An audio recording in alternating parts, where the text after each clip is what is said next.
This is TWiT. Apple One we had speculated for some time that Apple might offer a bundle of some kind. Mark Gurman says it is going to be called Apple One. This is not confirmed by Apple yet, but he has sources inside Cupertino that will let customers subscribe to several services at a lower monthly price, but not much lower if it's so Gurman's bizarre. Like report the is service right. doesn't match the tin. Sorry, the label doesn't match the tin. It's called Apple One, but it's still like 800 different things. It's Apple Music, Apple TV Plus. That's the basic package. The higher end package will have that plus Arcade. Next tier up adds Apple Music, TV Plus, Arcade, now News Plus, and then there's finally a big bundle, the real Apple One bundle, which includes iCloud storage. Not clear how much iCloud storage and all of that, but Gurman estimates that it's a savings of maybe $5 to buy it through the bundle. That's not a gully dwarf, but I can count high enough to know that's not one. That's like one. 8. Yeah. Well, one means everything one buy. One. Yeah. It's Apple Prime. It's the same thing as Amazon Prime is. We'd heard about this for a long time. You speculated about it, I think, Renee, when you know. But this isn't Prime. Apple Prime TV is Plus one was price. announced. That's the whole point of using a name like they Prime don't have or One. tiers with Otherwise, Prime. you call it Apple Your Way or Right, Apple. The more you Actually, add, the more you save. Amazon Prime does have tiers. So they have the Amazon Prime where it's just the digital watching of things, and then they have the Amazon Prime tier that includes the shipping thing. So they do have tiers. There's just you can just get TV alone instead of just because I think most people think Prime is. I didn't know you that. get 2-day shipping, and then by the way, there's a bunch of other stuff we'll throw in. I believe there is a tier that allows you to just have the digital downloads, and it doesn't include the shipping. I believe that's the case. Yeah. Or it might be the opposite, which is shipping but no digital. There is one new service, but I'm fairly sure. A virtual fitness service codenamed Seymour. Matt Rumors had that in March. Yeah, that's been around for a while, but that would also be part of the bundle. Virtual classes. That's a valuable package, I guess. The new bundles will be geared towards families, so they'll work with family sharing. According to Gurman, the offerings are designed to save consumers about $2 to as much as $5 a month, depending on how much you buy. That's my big problem with it. It doesn't seem like you get much of an advantage. You get stuff you don't really care about, and then you don't get much of an advantage. Is that a cable TV joke, Leo? Is that like get ESPN along with 13 different gardening channels per herb? Yeah. Yeah.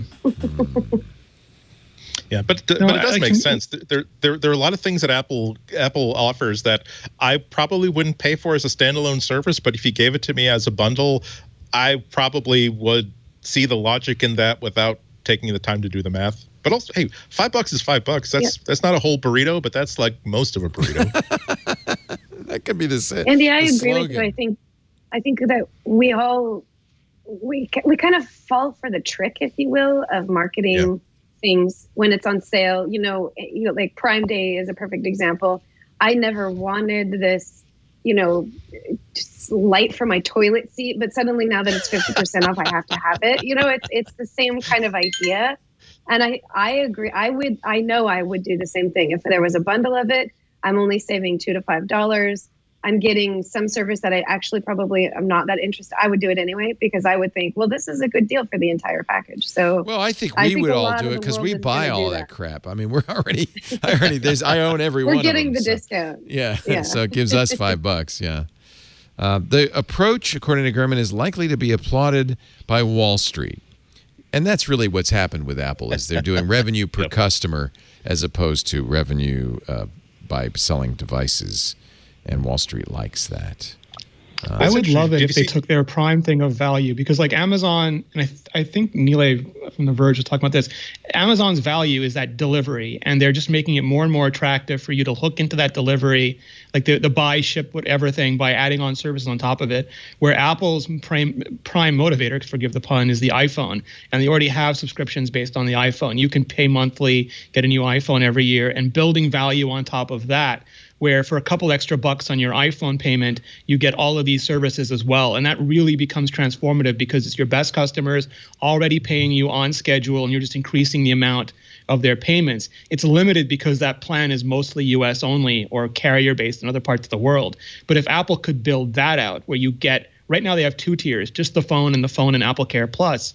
But if they had more tiers where you had like, I would just give TV to anybody right now. They're not even producing new shows. They can't. So like just music and TV, and then like a couple extra bucks is all right. Make it like when you're configuring a new Mac, where it's like, oh, it's only $100 extra for this. Oh, it's only $100. Pretty soon it's $1,000, but you didn't notice. And if they could do that, that would be an Apple One for me. Maybe now, how much would you pay? Apple Music's added two new stations, right? Apple Music Hits and Apple Music Country. No hip hop, lame. No hip hop. 2 channels I don't care about. Didn't we always think that the Apple Radio Play was going to have multiple channels, and then it was only Beats One for the longest time? That, by the way, the name one implied more than one, right?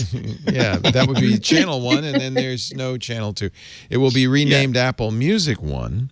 Apple Music Hits will celebrate everyone's favorite songs, maybe not mine, from the 80s, 90s, and 2000s. Apple Music Country will spotlight country music.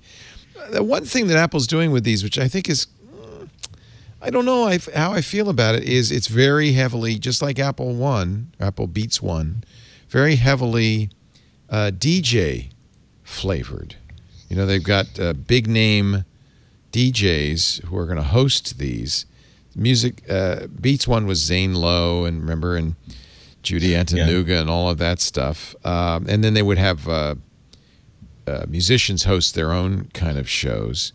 So let's see what Apple Music Hits is going to be helmed by, and maybe you know these names: Jade Donovan, Estelle, Low Key, Jen Marino, Sabi, Nicole Sky, Natalie Sky, and Strombo. I do know Strombo, and I'm sure you do too, Renee.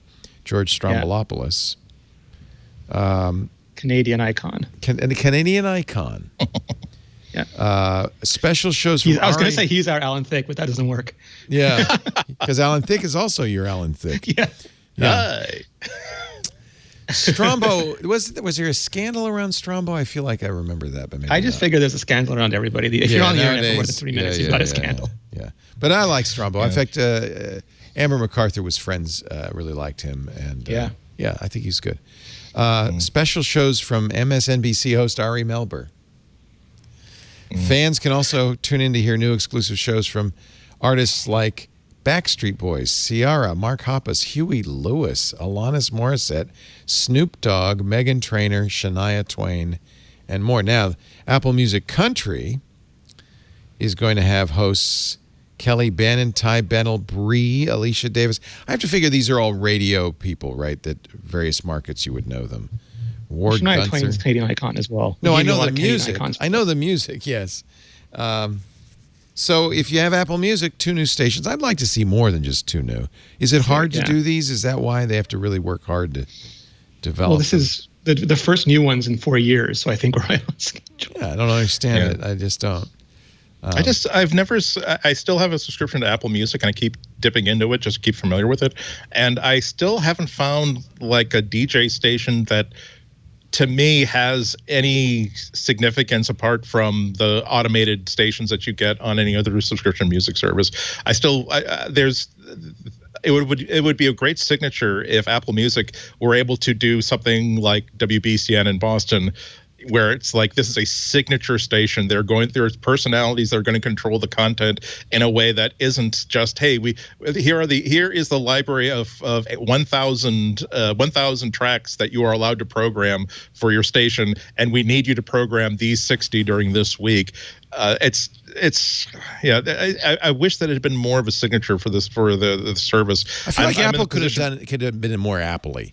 It's just it's just some sort of international radio station. Yeah, what they really could have done is said, really just thrown it wide open and allowed it to become a platform kind of similar to like what YouTube and Twitch are like, where here's a library of music that you have access to. Here are a million tracks, and you have to go through a certain procedure to make sure that we know that you're not going to just be spouting like Antifa, or excuse me, you're not going to be spouting like nonsense that we're not going to approve of. Sorry, I didn't mean to say Antifa. I was looking for. There are three other organizations that come up in my mind, and I couldn't think of it. And then they're such idiots that I'm sorry. It would be to give it a sense of like spontaneity and a sense of identity and a sense of we are here to support every voice that's out there. People who are providing access to music that isn't up there. Too much moderation would be required for that. Yeah, but I just don't understand. It's kind of retro because I